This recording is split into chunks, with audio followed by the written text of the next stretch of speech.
What's up, guys? Welcome back to WagerTalk TV. This is First Pitch, a baseball betting information show here on the WagerTalk YouTube platform, 7 days a week. I'm the host Monday through Friday, Mid-Major Matt on the weekends. Of course, Dave Koken alongside every single day as well. And Dave, I'm going to start with you this time. That was a very entertaining and informative segment on WagerTalk today. First of all, congratulations on all your success recently. And, I really did enjoy that segment. How you doing, Dave?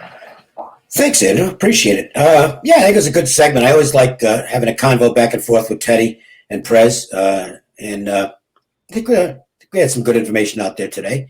And hopefully we're going to have lots of good information on this show. I have nothing to promote other than I have 4 college football games up for the weekend. One of them is a free play on the Friday game between Louisville and Georgia Tech. The other 3 are Saturday games, which look like they're all going to get played. You always have to cross your fingers these days on that, with not only the virus, but now the hurricane coming into play. Just what 2020 needed. Today, I have no plays across the board, but I have some opinions, so we'll talk about those on today's show. I have a question for everybody in chat. We just were briefly talking about this off the air before we came on, and I made the comment, and I know Brian agreed. I didn't hear what Andrew and Marco didn't chime in, but I want them to, and I want you guys to, and Chet. I think they're using a different baseball in the postseason than we saw in the regular season. I think this ball's juiced. I know it carries in Dodger Stadium during day games, but Jesus, are you kidding me? I mean, these balls are going forever. I think they're using juiced balls because ratings, home runs generate ratings.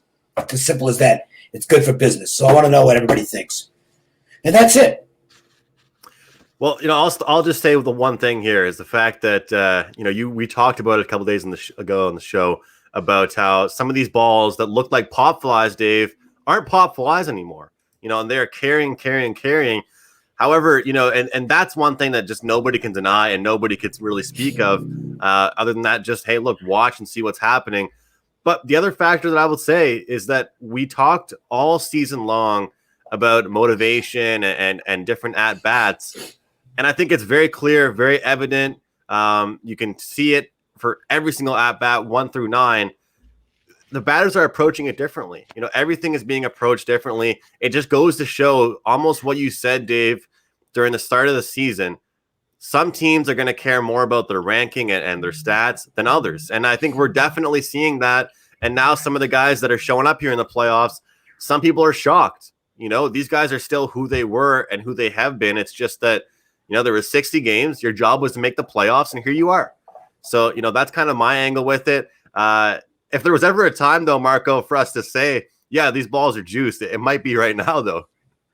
Oh, definitely. But we also have some, teams that are just, been pounding the baseball. And I know that the books here in Vegas, they get tired of hearing everybody coming up to the window saying Yankees over.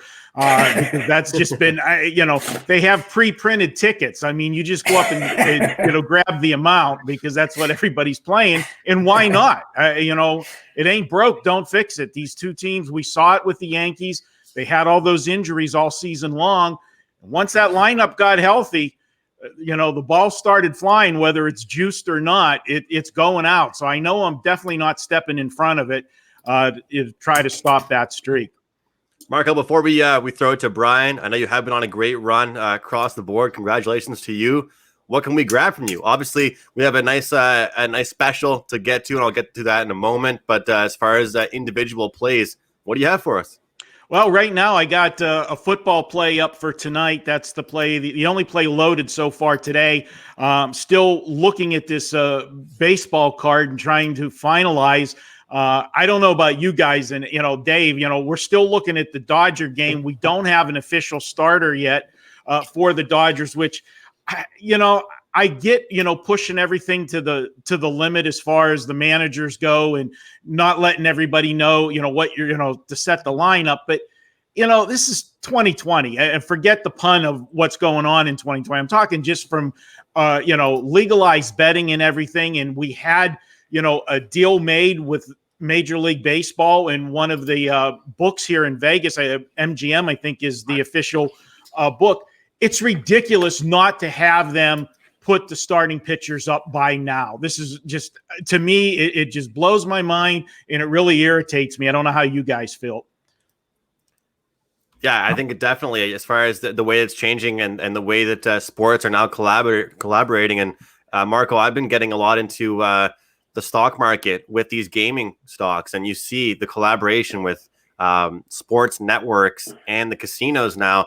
If we're seeing that and we're seeing these news stories, we have to see some type of partnership, like you said, when it comes to that information, because without that information, how do we place an educated wager? Brian, we'll go to you. Good morning. Good morning. I have nothing to promote. I've been having a real hard time coming up with games lately. I think I've passed the last 2 days. Maybe passing again in baseball today, although I am working on college football and the NFL. Hopefully have those up today. But as Dave pointed out, between the COVID and the hurricanes and the infestation of flies, if you watched the debate last night, a lot of things going on. It's the only thing I saw. The entertaining thing about that debate was the fly, because they asked all the questions and nobody ever gave an answer. So that's politics in the year 2020. But listen, we had 4 great debates yesterday on the baseball field. There you go. Yeah. Those are the debates I watched. By the way, it's just come across on my Don Best screen. Dustin May will be the starter for the Dodgers tonight. So I haven't handicapped it yet, but the price is large. Dustin May and the Dodgers, $2 at Westgate, $190 at South Point. Offshore, I'm seeing $185 at Penny. So it's a big price on the Dodgers. I was actually reading an article earlier today that they were talking about maybe using Dustin May as the closer because of the trouble they had as of late from late guys, 8th and 9th inning guys in the bullpen. But yeah, it'll be interesting here. Dustin May is a good pitcher, but he doesn't really go long in games, so he's more of a 5-inning guy. Well, guys, let's get right into our first game here. I'm excited to talk about it, and obviously it's early on, so we don't want to waste too much time and promote too much. But just to kind of lead things in, I have a couple notes here, and one of the things I want to say, I thought kind of stuck out here, Dave. And since the 4th inning of Game 1, the Marlins have managed only 6 hits and 1 run last 14 innings. And also this team not great against righties. .298 weighted on base percentage and an 89 WRC plus, a 26th ranking in the league. You guys have heard the term Miracle Marlins, I'm sure. And no one likes to buy into these hypeness and all that kind of stuff. But when it comes down to it, I think we can all agree. I've got a page right now with stats on one pitcher, stats on the other. Look at both sides. We can all agree where the pitching edge is here. The problem is we've got one team looking at 1, 2, 3 in the batting order. That's, arguably, or if so, number 1 in the whole league. Is it one of those things here, guys, where it's just the bats are going to be too much? Is it a sweep? Is it an opportunity here, Dave, for them to go out here and say, hey, look, we've got Sanchez on the mound. Sure, it's a tougher competition, but I'm not buying into it. Or is it an opportunity for Miami to stay alive? No, I think it's an opportunity for Miami to hang in. But I don't know. See, this is where today's card is for me. I don't know what to make of Sixto Sanchez pitching on 3 days rest, which I don't know if he's ever done that at any point in his career. Okay, he certainly hasn't done it as a professional. I don't know what to make of Kyle Wright, who was absolutely brilliant in his last 2 regular season starts. But those, now he's had all this time off, and we know that Kyle Wright has control problems. So does the sharpness he showed at the end of the regular season continue here, or does the time off dull his control, in which case the Marlins are going to have, look, I don't care what their offensive stats are. If you get free base runners, you score runs, okay? It makes it really tough to handicap these games. And this one's a perfect example. I mean, on the surface, I'll be honest with you, if this had been a situation where, all right, Miami's starting Sanchez on 3 days rest, which I don't think is a positive. I mean, I can't imagine he's going more than 4 or 5 innings. And this was right after the regular season, so Wright was on his regular rest. I'd be all over the Braves here. be all over them because they're clearly the better baseball team. But I'm too worried that Wright might go out there and walk 6 guys in 4 innings and be out of there, and that might keep Miami alive. So it quickly moved into the no play category for me. That's, to me, the first thing I do with baseball is I start eliminating games on a daily basis. And this one became fairly easy to eliminate. I mean, if I had to guess, I'd probably take the Braves because Wright, I think, will have some confidence on the mound off those last 2 regular season starts, and I'd certainly trust the Atlanta bullpen more at this point. But factor in the price, which is not real high, but it's still you're laying something. I thought the best road was to just skip it and move on. Well, to factor that in and look at what you've been saying, Dave, over the past couple of days here with giving a team the full 9 innings, let them have the full 9 innings. I think it's definitive. If you're playing the Miami Marlins, I'm playing the first 5 innings. I want to isolate the pitching matchup here, and it's like you said. Definitely, there's some good things to be said about Wright's closeout of the season. 5.68 walks per 9 on the season compared to Sanchez's 2.54 walks per 9. He has control issues. It's something we can't really ignore. The whip is really in favor of Sanchez, but it's what I've been debating and looking at last night and this morning, looking to make my play. And I am involved with the clients in this one. Is just that this Braves lineup is just so powerful here, Brian, that we can't. There's many things that I can list right now about Sixto Sanchez and how I was waiting to get him up on the mound. It's one of those things here is potentially I actually was looking towards an over 1.5 first 5 innings here for the Miami Marlins, because if they don't touch up right early on in this game, this one's over. I could be wrong here, but I just want to touch on with Dave. You talk about Sanchez pitching on 3 days rest. I see that he pitched on the 2nd. Did he pitch since the 2nd against the Cubs? Did I make a mistake? No, you might be right. I think I made a mistake. Okay. I just want to clear that up. The problem with the Miami offense is once their best hitter went out and Starling Marte, the offense went out. And that's a concern because Miami's not one of those teams that can afford an all-star player like Marte, and then when he goes out of lineup, they're putting in a guy who shouldn't be starting for anyone in his place. And they've got like two or three guys in this lineup that are that way just because they don't have enough depth. Sanchez, he's faced Atlanta twice, and I talked about this last time I was on there. I believe I went against him. Yep. He's faced Atlanta twice already. The first time was a 71. If you go back, every team he's faced the first time, he's been terrific. Second time he faced Atlanta was a 33. Now he's facing them for the 3rd time in exactly a month. So Atlanta knows all about Sixto Sanchez. Kyle Wright's been one of those guys, like many of the pitchers in the leagues for Atlanta, they come in with a lot of hype. Ian Anderson is actually one of them that has actually lived up to the hype. Kyle Wright hasn't. And he hasn't pitched since the 25th, which is, as Dave pointed out, that's a concern to me. From a hitting standpoint, obviously, I much prefer Atlanta in this game from a hitting standpoint. And right now, the lack of offense from Miami's got to be getting into their heads against this Atlanta pitching staff. If I had to play it, I may play the first 5 innings over because of the way they've hit against Sanchez last time and what I expect them to do here. And then Wright is a team that is a pitcher I don't want anything to do with. So if Miami can get those bats going, it may be a good spot for the over. But other than that, I don't see much of an edge in this game. Yeah, and you are correct. I don't know. I don't know how I messed that up because it's staring me right in the face. I apparently messed up. I must have messed up the date on my own on today's calendar, thinking it was the 7th instead of the 8th. That's the only thing I can come up with because he is on his 4 days rest. You know, if we're going over games on the 7th, I think I can have a winning day for you guys. Yeah, he pitched on. That's just I don't know how he screwed that up. Well, what can I tell you? I did.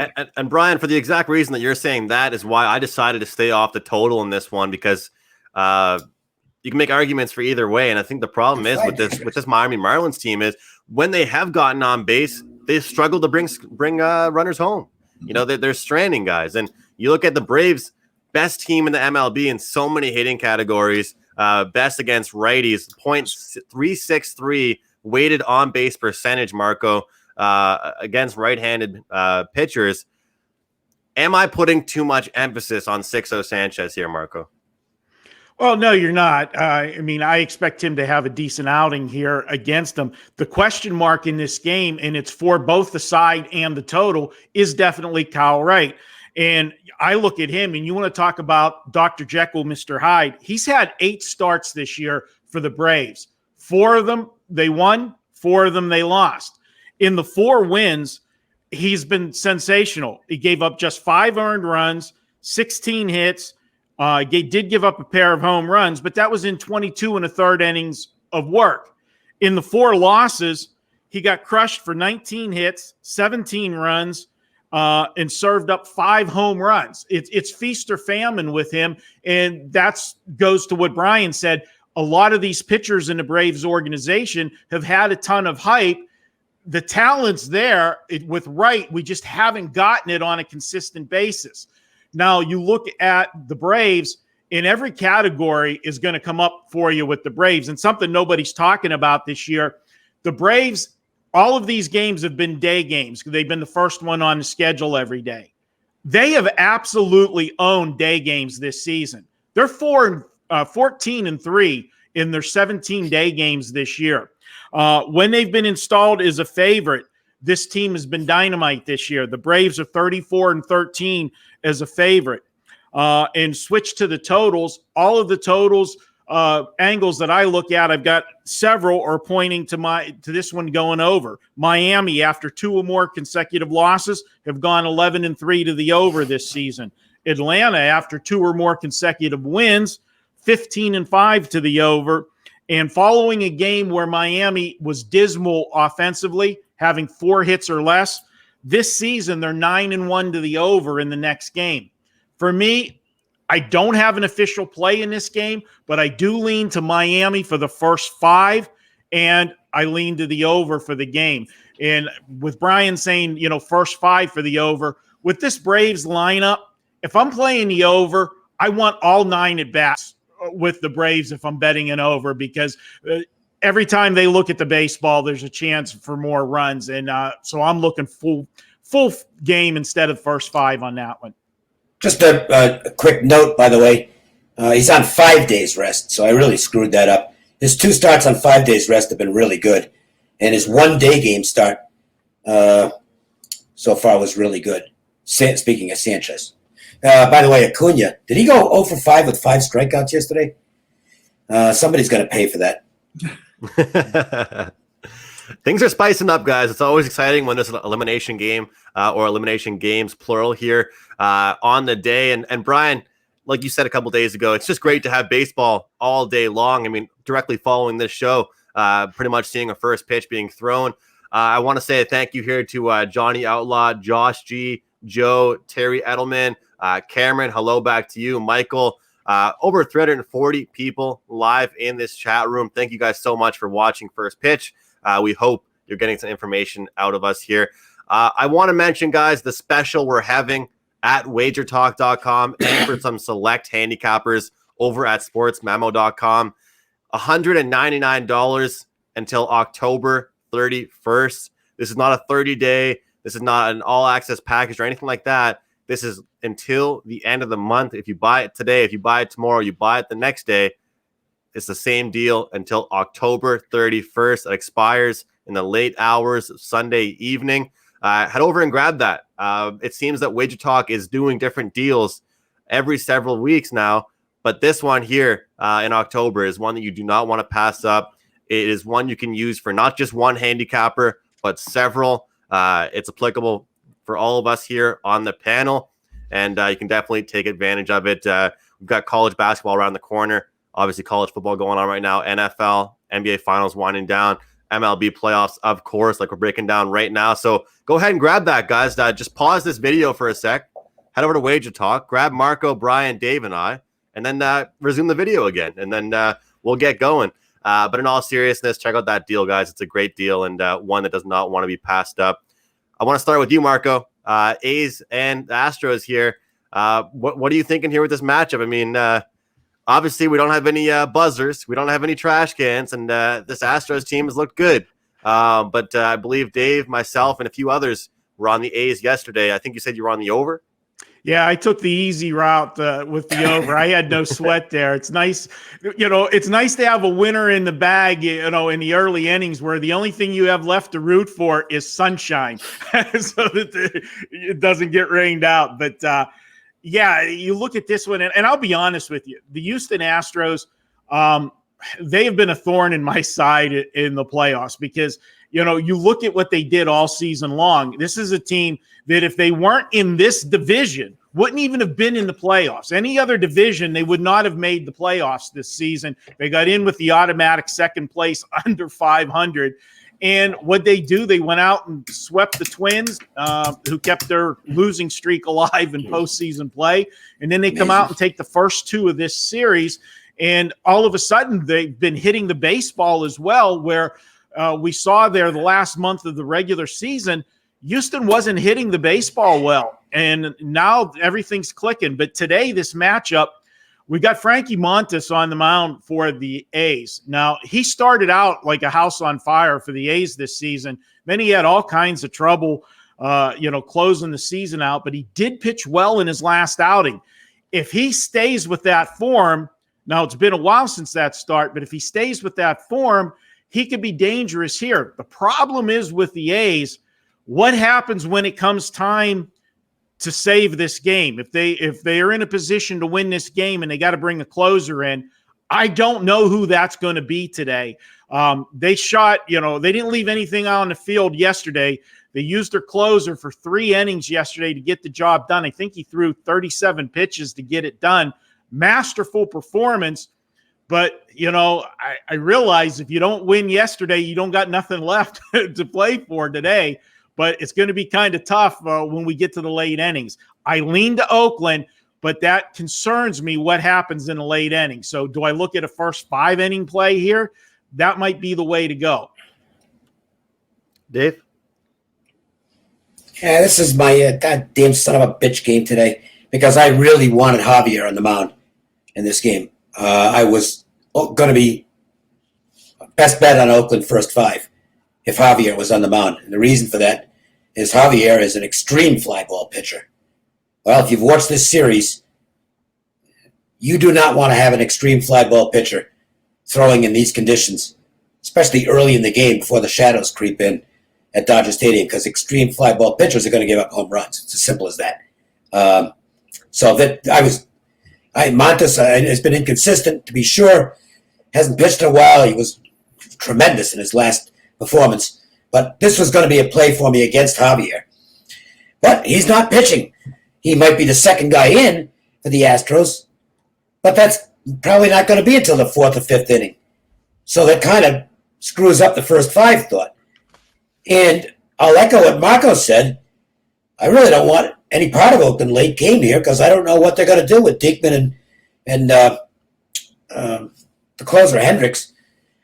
I would think that neither one of them might be available today. I can't say for sure. Maybe Hendricks is a rubber arm and could go out there and give him another inning if he has to, but I wouldn't count on it. So I can't play the game. What I am going to do, though, is kind of hope that it's close in the 5th inning, maybe even Oakland up a run. I think at that point I might take Houston live. They're going to have the bullpen edge in this game. Paredes should be available again. One of the other kids whose name's escaping me right now should be available. Presley will be available. And I won't have to worry about them bringing in Josh James or somebody like that who, Josh James or the kid with the gigantic legs, whose name I can't think of right now. I think Houston's got a definite late inning edge here. So that would be my recommendation here is wait around, see what's happening in the middle of the game. And if you can get a Houston plus, if the score's right, I would go ahead and take it. Brian, you mentioned that you've been a little bit lower volume and waiting to find your spots here. Obviously, we're seeing Scrubs. some elimination game, spots here. Is this one that you're interested in playing with? And if not, do you have any information for us?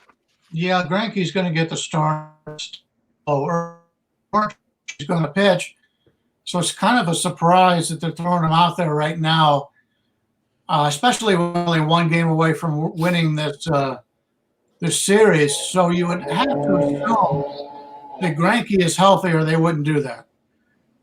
These are two teams that know each other very well. In fact, this would be the fourth time that Montas has faced off against you. Excuse me. And are very familiar with each other. So Dave mentioned taking a look in live betting and maybe playing the over or playing the Houston side. I think playing the over in the game overall is probably a pretty good idea here, since the hitters are very familiar with these pitchers, and both of them, if you're looking at right-handed hitters, WRC plus, they're like at 102 and 104, so they're better than league average here. Obviously, the total's a little bit higher than what you normally find here, and that's because of the balls. As we go back to our beginning statement here about the balls being a little bit juiced, but to me, I think the over is probably the best way to go here, although I don't know if I'll get here with it. When you have your 8th inning and 9th inning guys for one team that aren't going to play, that's a big deal. And if Houston gets down, Dave talked about some live betting.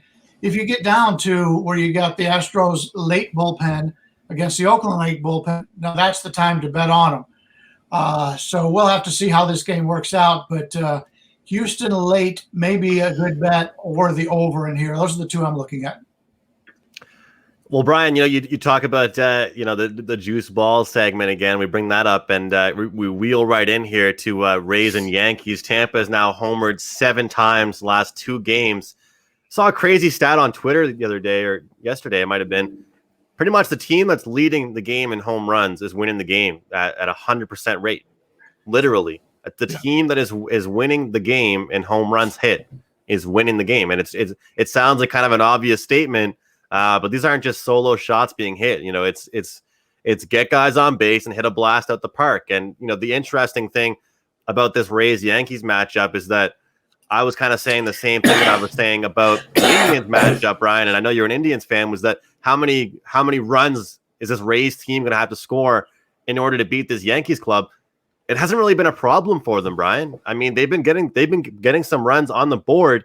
But I'll tell you, plain and simple. I think I've been playing a lot of different team totals throughout these playoffs, and I think you look at this team, the Yankees, at minimum 4 per game or more, all their playoff games, averaging 5.5 runs per game on the regular season. Now they're healthy. It seems like even on a bad game, they're going over their team total, Brian, and with taking a bet like that, you're not worrying about their winning. You're not worried about the full game total. You're worried about isolating one team. I told Dave yesterday, I'm not betting this team under, that's for sure. Yeah, I can't blame you at all. Taking a look here against the lefty, Montgomery, Tampa Bay's WRC plus is 121. Yankees against righties, 122. Looks to be a bullpen game for the most part for Tampa Bay here with Thompson going. There's only going to be, I think, one guy out of the Toronto bullpen that won't be able to pitch tonight because of Castillo, I believe, has probably got about 60 pitches in the last 2 days. I don't expect to see him, and that does hurt. He's a hell of a pitcher. But, the Yankees here against Thompson, I think will have some success. You talked about the Yankees hitting and the pitching. The Yankees have one starting pitcher, and that's Cole. And if Cole's on the mound, I don't want to go against the Yankees. He's proven himself to be, if not the best pitcher in baseball, one of the top 3 the last 2 years. Other than that, there's not anybody in this Yankee starting rotation that I can trust. And with Tampa Bay hitting lefties, I don't know how long Montgomery will be out there. It may be a bullpen game for him, but he's going about anywhere from 3 to 5 innings when he's put in the starting role. So we'll get some runs early, I think, here. So maybe first 5 innings over may be a good bet, or the entire game over wouldn't be bad. But Tampa Bay's bullpen missing one of their key ingredients at the end of the game. And Yeah, the Yankees bats, when they're healthy, they're a terrific ball club. But that starting pitching hasn't been there for the Yankees, and that's why Tampa Bay has been able to score these runs. Tampa Bay is one of those teams, as I mentioned before, they find ways to win. They can win those one-run games. In fact, we take a look at the season. Tampa Bay in one-run games is 14-5, and the Yankees are 8-8. And that tells you a lot about the late bullpen action. Although the Yankees have a really nice bullpen, Tampa Bay's bullpen has just been terrific. And you can see that in this series. So I would rather play against the starters here and maybe play the over in the first 5. I think that's the best bet on the card. I'm anticipating Yarbrough follows and pitches the bulk of the innings for Tampa today. At what point in the game does Aaron Boone have another screw-up? He's made 2, what I think are huge blunders in the last 2 days. In game 2, they start Garcia, and I thought Garcia would be a normal starting pitcher in the game, and he turns him into an opener for no good reason. Right. And brings in Jay Happ against the lineup that was already set up to face either hand, because the Tampa lineup was righty, lefty, righty, lefty, righty, lefty. Well, when you're going with the opener, the design is to try and get advantageous matchups when you bring in your long reliever, if you will. They didn't do that. So I don't know why he brought in Happ so early, especially since Happ doesn't dominate against lefties anyway. So that was a mistake. And then last night, since the knockout for what was the 5th inning, I guess. Okay, he's going to pitch the 5th inning. All right, I don't have a problem with that. Gives up a home run to a Rosarena, and he takes him out. Well, the guy was already 2 for 2 against him. Why would you send him out there for one batter? And he didn't get the job done, so now I'm going to take him out. The thought process had to be that he was going to pitch the whole inning. Otherwise, why would you send him out there in the first place? That's in-game stuff that really determines good managers versus not so good managers. Kevin Cash doesn't make mistakes like that. Simple as that. There's an edge in the dugout for Tampa. I don't particularly like the matchup here for the Rays. From this standpoint, I don't know if Yarbrough can contain the righty bats. And it's kind of a situation where Cash doesn't have any choice. He's got to get innings out of somebody today. So it's probably going to be Yarbrough. I think he'll try and get 2 out of Thompson, but he really can't go longer than that. And then it's going to be Yarbrough. And I think the Yankees could do some damage in the middle innings. Also, would assume that if this gets to the 8th inning and the Yankees are tied or ahead, I think you can get Chapman for 2 innings here. It's an elimination game for the Yankees. And they just can't trust the other guys out there right now. They've got to go with their best guy early. So I think this is the one to watch. If the Yankees stay alive, well, we'll see what happens with the matchups in the 5th game. I would assume it's going to be cold, but might be interesting to see how the Yankees, if the Yankees can survive this, what they do with the price in Game 5. Because if they make it high enough, even with Cole, I might end up taking Tampa Bay. Marco, we mentioned before the show started off air, and we mentioned on air here, talking about just trying to find an edge, trying to dissect these games and look towards a bet on spot here. Is there one here in this game, or are you watching as a fan? Well, I'm trying to get to the window with Tampa in this one, and it's simply because, the books, we joked about it, they're going to get all of the over money in this game. Well, they're going to get 2 plays in this game. They're going to get the Yankees and they're going to get the over. And I think you're getting some value from a value standpoint on Tampa here, because everybody is looking at the Yankees in an elimination game. They're not going to want them, to get knocked out. We know the Yankee fan base is out there. And the bottom line is right now I realize when the Yankees are healthy, which they haven't been all year, they're probably the better team, top to bottom. But this Tampa team has been the most consistent team all year long. They've avoided those losing streaks. They get it done, whether they're getting good performances out of starting pitchers or going with, the openers. And these are the guys that, invented the openers. They know how to do it and how to manage it. And I think Yarborough, yes, he'll be the guy that's going to get the bulk of the innings. And that's, to me, the guy that I want to have it. He's the best experienced, I think, in that situation. And I'll give you a couple stats on Tampa. This season, when they've been in a game where it's a competitively priced game, and for me, that's plus 125 to minus 125. So basically, Vegas is telling you those games are coin flips, 50-50 basically. Just, small price for home field and, the starting pitching edge a little bit. They're 14-3 this season in those games. The most competitive games on the card, they've won 14 out of 17 of them. And now I'm getting them at a price. I'm going to lean to the Tampa side here, be contrarian play to its max. But then on the flip side, I won't be contrarian and I lean to the over like everybody else in this one. And that'll be the squarest play on the board. Well, no, it won't. I don't think it will. Not based on this is surprising line movement to me. I actually am really surprised by this, but the under is getting the money.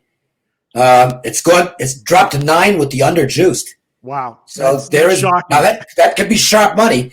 I don't know. I mean, I can't say. I haven't talked to anybody, but that line's dropped a half run and the under is still juiced. Montgomery, 5.11 ERA, 10 starts in the year, but last time against the Rays, allowed the Rays to score 4 and only 2 outs. So I mean, this is one of those things where it's like Brian said. I don't know if it was. I think it was Brian, and then Marco added to it. Who are the starters here for this team? I mean, who is a guy that we can go out there and say, yeah, it's going to be a rock solid performance besides Cole? Because talking about this over, and sometimes, Marco, I got to say that term square kind of irks me because you know what? Some of the squares are killing it in the NFL right now. Oh yeah, I'll say. And so looking at this over, I think you could easily make a case for it, not just on one side but on both sides. And it's like I've been saying. I thought if you said, yeah, Andrew, it's going to be a really, really high scoring game yesterday in the Yankees game versus the Rays. Who do you think I'm saying is going to win that one? Right. And the Rays get out there and get on top. So now seeing this one here in elimination style, I'd love to be able to tell you that it's going to be a low scoring one. But I think even if the Yankees lose this one, they go down swinging, no pun intended. My play is the team total over. Brian, I believe you had a little last note here with this one. Yeah, a couple things. First off, with Cole being in line to pitch the next game, you would think Tampa Bay would do everything in their power to win this game. They will pull out every stop there is, which means they make all the lefty-righty moves, which may be a reason why this total is going down, knowing what's going to happen there. Also, Dave mentioned Boone. How many times has he ran for a big bat in a lineup in like the 5th or 6th inning? I don't understand it. Then they get around, all of a sudden they've got, Wade batting when they should have had somebody else with power, Stanton batting or whatever. He's got all the talent in the world and he's done a fine job over there, but he makes some boat-handed moves in game. By the way, we talk about it nonstop. I don't disagree with you, Marco. I'm actually really surprised that totals come down a full half run. Is it something that you're looking to go against, though, Dave? No, I'm not going to. I don't have a bet on the game. So, and a line move doesn't generally get me on a game. But I'm not playing unders. I don't want to play unders in any of these games. Nobody likes to bet unders, do they? No, I actually bet more. No, look at my KBO. The bet I've made way more than anything else this year has been first 5 under. When those come up, I'm all over them. I love them, but I just can't do it with the way the hitters are dominating in the postseason of Major League Baseball. So it's not a question of what I want to bet. It's just a question of what I'm scared to bet. I'm scared to bet an under. I'm scared to bet an under in baseball playoffs, and I'm really scared to bet an under in the NFL. No, definitely. All I was saying is the general public loves overs, and the market knows it. Yeah, definitely. Dave, we'll go to you to start things off here. Dodgers, Padres.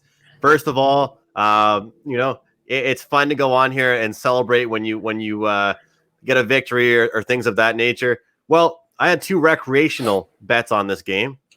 I had Kershaw's over in strikeout prop, lost that by a half run. And I had the run line, and we all know how that went. So looking forward to moving forwards here. And it was actually a good day for me yesterday, but just got involved with those two plays small in the late evening. And, if you did have the Dodgers run line, I know Teddy and the Prez, they do a segment, bad beats or bad for the books and that kind of stuff. Well, that's one of those -1.5 plays that just sneaks right up on you. But the Padres tried. They couldn't get there with the comeback, Dave. What's your thought on this series right now? They didn't get there because Cody Bellinger made the play of the year. It's as simple as that. The Padres win the ball game if he doesn't make that catch. Right. That was amazing. I don't know. I could have made that. I don't know. I think you could have standing there already. I couldn't have made that catch. I couldn't have made that catch in a dream. I couldn't have made that catch. That was phenomenal. You don't believe me, Dave? No, I'm afraid I don't. I'm wondering if this game's close, then I think everything will be cool. But if the Dodgers get ahead in this game by a substantial margin, somebody's going to get hit. Okay, it's somebody's going to get hit. That's the safest prediction I have in this game. I think the Padres might sneak this one out. I mean, if anything else, even if they're not going to win the series, they don't want to get swept. And I think they're going to pull out all the stops in this game. Morajon will start. He's not going to be out there for very long. Hopefully he can get there, a couple innings, and then they'll mix and match. And the thing of it is, I don't know how long Dustin May goes either. And I think the Padres might actually be better equipped to mix and match because they've kind of been doing it anyway, as opposed to the Dodgers. And the Dodgers bullpen right now I think it has to be considered a major concern. Jensen's no longer the closer. I know Roberts can say whatever he wants, but after last night, I don't think Jensen's getting the ball in the ninth inning. He's throwing 86 miles an hour. You can't. The cutter's effective when it's got the velocity. When it doesn't have the velocity, it's not. Batters aren't scared of him right now, Dave. Batters aren't scared of him. Well, no, 86 miles an hour is a piece of cake to a major league hitter, especially when it's not a guy who's throwing 9 different pitches. See, that's the thing. I mean, Zach Greinke can get away with no velocity because he's got pitches that haven't even been invented yet that he can throw for strikes. But Jensen's basically a one-pitch guy. He's just the cutter. And I think he at least unless he gets his velocity back, I think he's done as a closer. Kelly is not really a closer, although he seems to like pitching in October, but he kind of got away with it last night.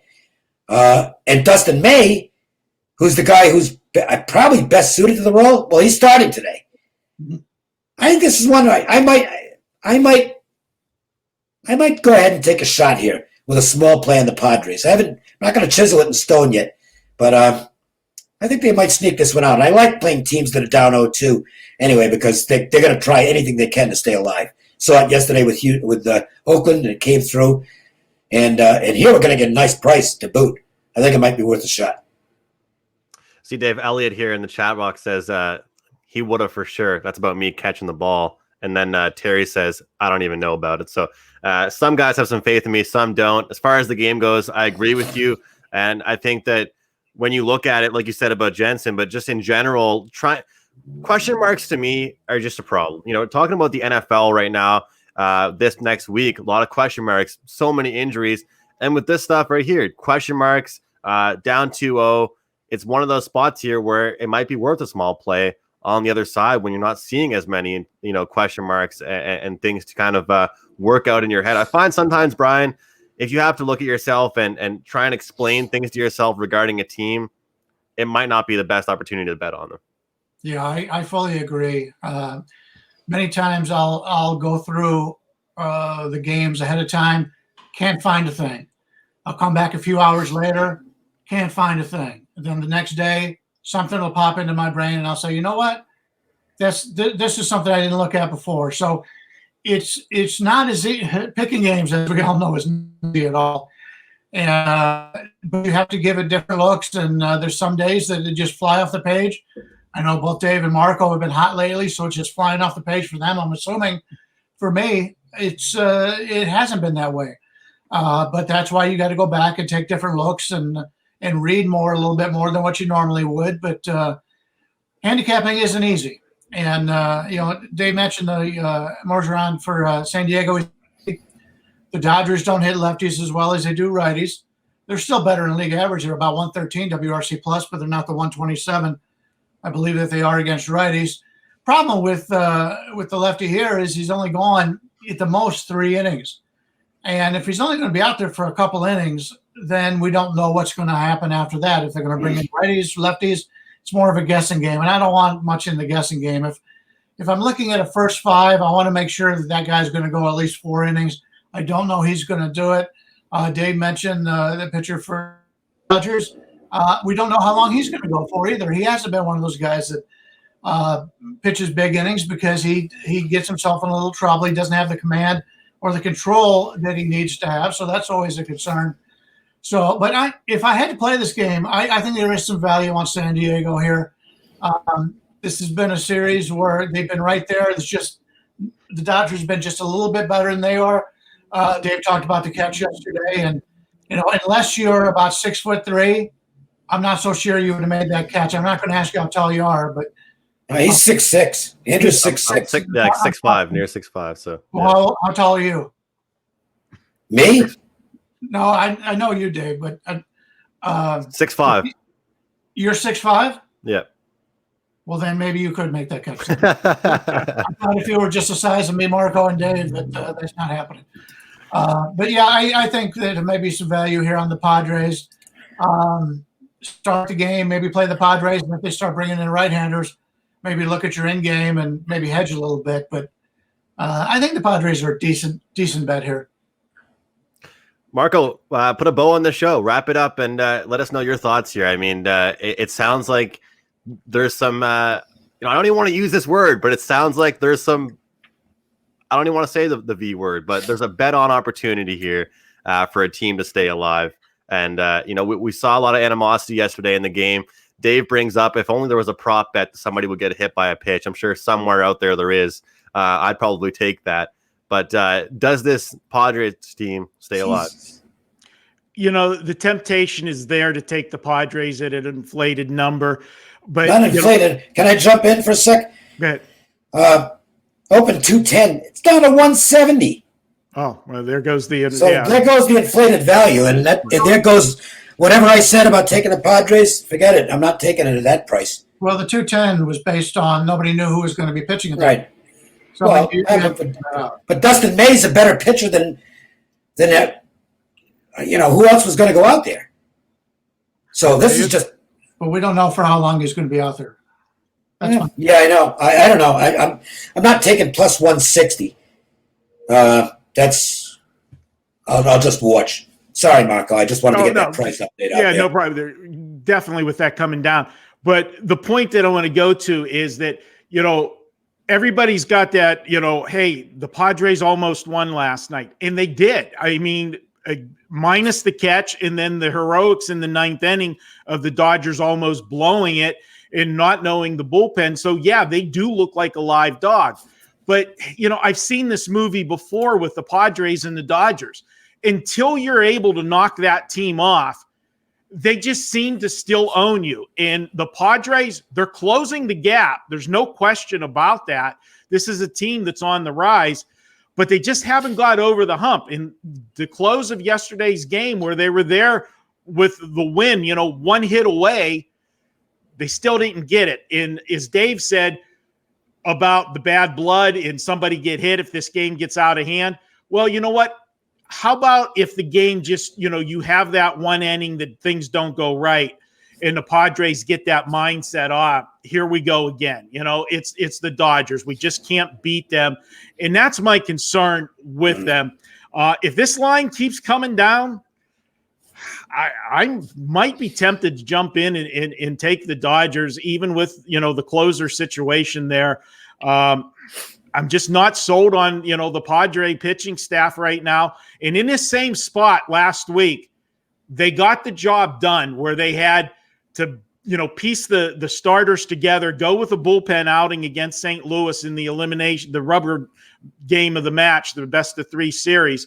And what looked like a stone cold over on paper came out to be one of the lowest scoring games of the postseason for the Padres. They put up a 4-0 win and pieced together a performance. So sometimes when you think something looks stone cold one way, guys rise to the occasion. But I'm just concerned about the Padres in that mystique of the Dodgers that they can't get past them. So if this keeps coming down, I may be coming with a late play on the Dodgers. Quick note, by the way. The Padres have seen Dustin May quite a bit this year. 6 innings, 3 hits, 2 runs, 1 walk, 8 strikeouts. 6 innings, 5 hits, 2 runs, 2 walks, 2 strikeouts. 5 and a third innings, 3 hits, 3 runs, only 1 of them earned. 1 walk, 6 strikeouts. Those are pretty good numbers for Dustin May. Just saying. Definitely worth saying, that's for sure. Guys, 50 minutes for 4 games. It was definitely a pleasure breaking these down. Our longest first pitch of the postseason, 100%. Over 450 live viewers at one point. Everybody out there, I haven't asked you guys in days. Get us over 150 likes. Get us over that number. A lot of live viewers here.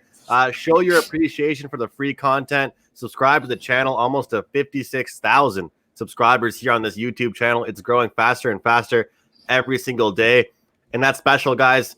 Select handicappers over at Sports Memo. And for every handicapper at WagerTalk, $199 for an all-access package that expires Sunday at midnight, and that'll run until the end of October. For Dave, for Brian, for Marco, I'm Andrew. Have a great day. Best of luck. We'll see you tomorrow.